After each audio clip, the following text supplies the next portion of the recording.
아침밥 하자. 삼촌이 침낭을 휙 걷었다. 차가운 공기 때문에 몸서리가 쳐졌다. 아직 해도 뜨지 않는 새벽이었다. 나는 침낭 속으로 다시 기어 들어갔다. 10분만 더 잘게. 당장 안 일어나면 아침밥 없다. 안 먹어. 점심도 없다. 에이 진짜. 아침 이슬에 젖은 풀잎이 종아리를 스쳤다. 나는 눈곱을 떼면서 삼촌이 썰어준 감자를 볶았다. 삼촌은 밥을 하고 달걀국을 끓였다. 마지막으로 삼촌이 달걀 프라이 13개를 하는 동안 나는 텐트를 돌아다녔다. 일어나세요. 아침밥 드세요. 움직이는 사람은 없었다. 삼촌이 식판 2개를 내밀었다. 나는 텐트 속에 식판을 집어넣고 두들겼다. 깡깡깡. 효과가 확실했다. 사람들이 투덜대며 일어났다. 밥을 먹고 세수를 하고 출발을 하는 동안 해가 지리산 위로 둥실 떠올랐다. 만석이 형이 몸풀기를 시켰다. 동작 하나를 할 때마다 사람들 입에서 신음소리가 저절로 흘러나왔다.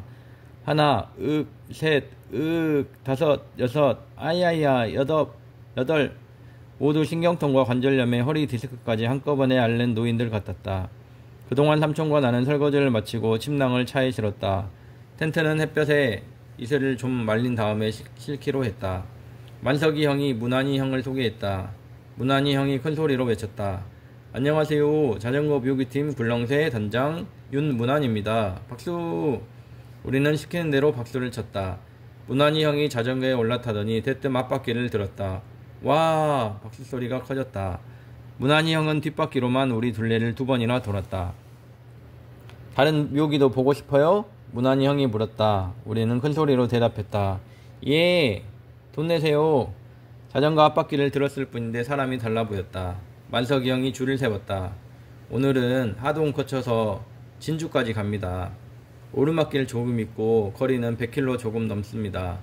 선두에는 박희정 씨하고 배병진 씨가 섭니다. 희정이 누나가 고분고분 선두에 섰다. 오늘도 뒤는 누워서 타는 자전거 홍상옥 아저씨다. 상옥이 아저씨 자전거에는 뒤에 2m 길이의 깃대 2개를 달았다. 노란 삼각 깃발이 바람에 펄럭여 뒤에서 오는 차들 눈에 잘 띌 것 같았다. 출발! 자전거들이 출발했다. 문환이 형이 앞서 가더니 호루라기를 불며 오가는 차들을 막았다. 자전거가 다 빠져나가자 문환이 형이 멈춰있는 차들을 향해 꾸벅 인사를 하고는 재빨리 자전거 대열을 쫓아갔다. 자전거들이 사라지자 삼촌이 말했다. 우리도 텐트 접고 출발하자.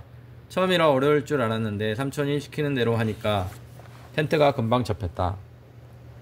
짐을 정리해서 차에 싣고 남겨둔 물건은 없는지 쓰레기는 치웠는지 점검을 하고 차에 올랐다.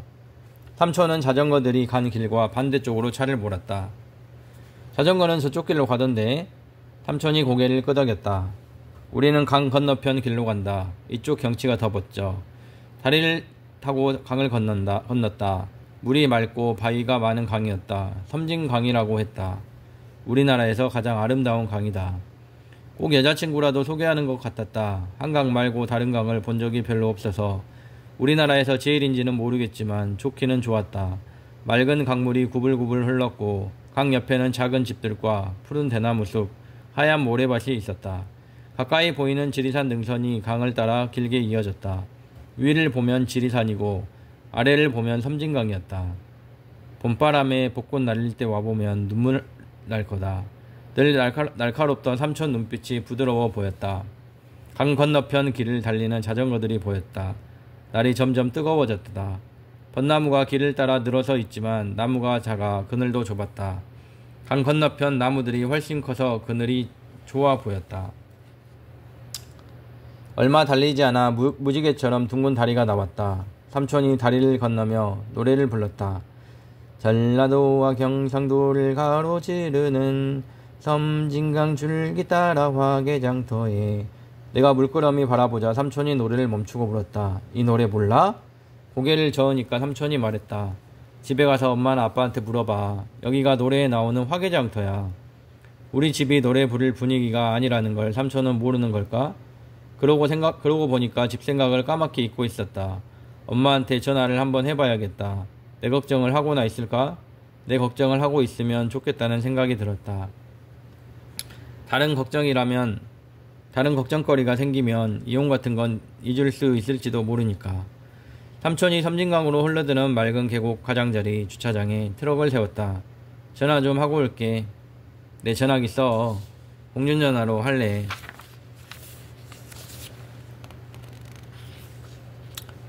삼촌이 나를 힐끗 보더니 고개를 끄덕였다. 나는 가방에서 동전을 몇 개 꺼내서 공중전화를 찾았다. 가까운 버스 정류장에 공중전화가 있었다. 신호가 2번 가기도 전에 엄마가 전화를 받았다. 여보세요? 여보세요? 엄마, 나야. 호진아, 너 어디야? 뭐하고 있어? 엄마 목소리가 다급했다. 걱정을 하고 있는 것 같아 기분이 괜찮았다. 나는 아무렇지 않은 것처럼 짧게 답했다. 나 여행 중이야. 호진아, 엄마 속 타서 죽기 전에 빨리 돌아와. 이혼했어? 엄마가 대답을 하지 못했다. 이혼을 하루 이틀 만에 할 수 없다는 거 나도 안다.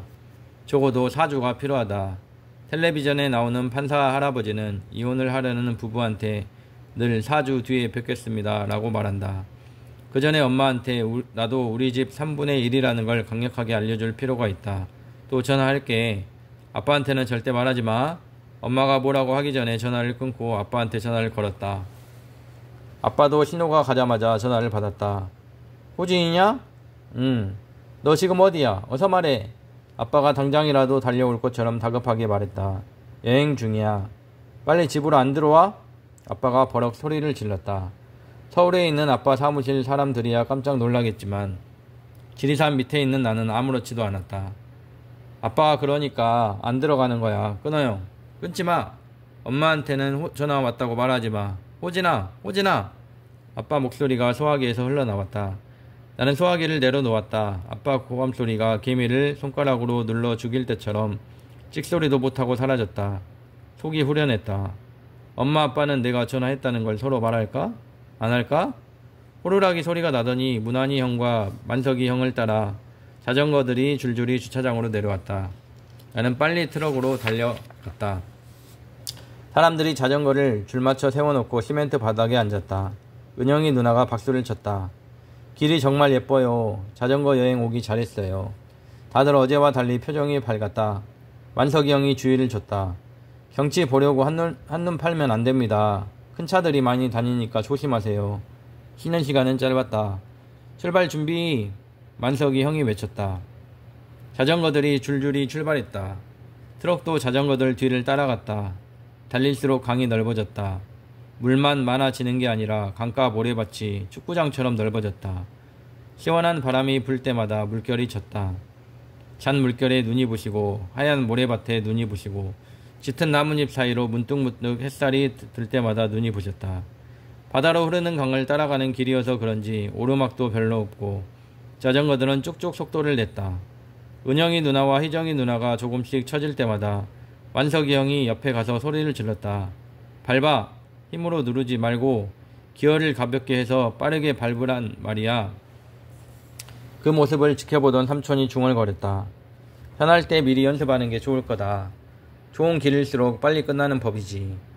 트럭 뒤에 차들이 많이 밀리자 만석이 형이 손가락 하나를 들며 소리를 질렀다. 한 줄! 2줄로 달리던 자전거들이 한 줄로 바뀌며 길 옆으로 바짝 붙어 달렸다. 삼촌도 트럭을 길 옆에 붙였다. 뒤에 밀려있던 자동차들이 자전거 옆을 쌩쌩 지나갔다. 자전거들을 향해 손을 흔드는 차도 있었지만 화난 얼굴로 욕을 하고 가는 차도 있었다. 자동차들이 다 지나가자 만석이 형이 손가락 2개를 들며 소리를 질렀다. 2줄! 자전거들이 원래대로 2줄로 돌아왔다. 터널처럼 양쪽에 줄지어 선 벚나무 그늘을 한참 동안 달리자 섬진강이 오른쪽으로 휘어지고 왼쪽에 건물들이 나왔다. 도로 표지판에 하동읍이라고 써 있었다. 하동읍을 벗어나면서부터는 낮은 산들이 이어졌다. 삼촌이 트럭을 빨리 몰았다. 점심 준비를 하러 갈 시간이었다. 길은 힘들어하는 트럭을 달리듯 굽이굽이 부드럽게 산을 타고 올랐다. 오르막길을 오르며 삼촌이 말했다. 이제부터 만석이랑 문환이가 고생 좀 하겠다. 자전거를 가장 잘 타는 2 사람이 고생을 한다니 무슨 말인지 궁금했다. 삼촌이 설명을 해줬다. 잘 타니까 고생이지. 못타는 사람은 자기 자전거만 책임지면 되지만 잘 타는 사람은 못타는 사람들까지 챙겨야 되거든. 단체 여행은 그런 거야. 가장 느린 사람 속도가 그 단체의 속도가 되는 거다. 무슨 말인지 알 듯 모를 듯 했다. 삼촌이 내 얼굴을 흘낏 보더니 말했다. 해봐야 알지. 말로는 잘 몰라. 나를 대놓고 무시하는 것 같아 기분이 별로 안 좋았다. 삼촌은 남 기분 상하지 않게 말하는 법을 배울 필요가 있다. 점심 준비는 청학동 가는 길이 갈라지는 내과 옆에서 했다. 등나무 그늘이 있고 벤치가 있는 곳이었다. 나는 가까운 곳에 있는 노인정에 가서 물을 얻어왔다. 밥 준비가 끝날 때쯤 자전거들이 도착했다. 사람들이 노인정 마당 수도꼭지로 달려들었다. 이틀은 물을 못 마신 사람들 같았다. 밥을 먹는 데는 10분도 걸리지 않았다. 다들 숟가락을 놓자마자 그늘에 들어 누웠다. 오늘은 여기까지 읽겠습니다.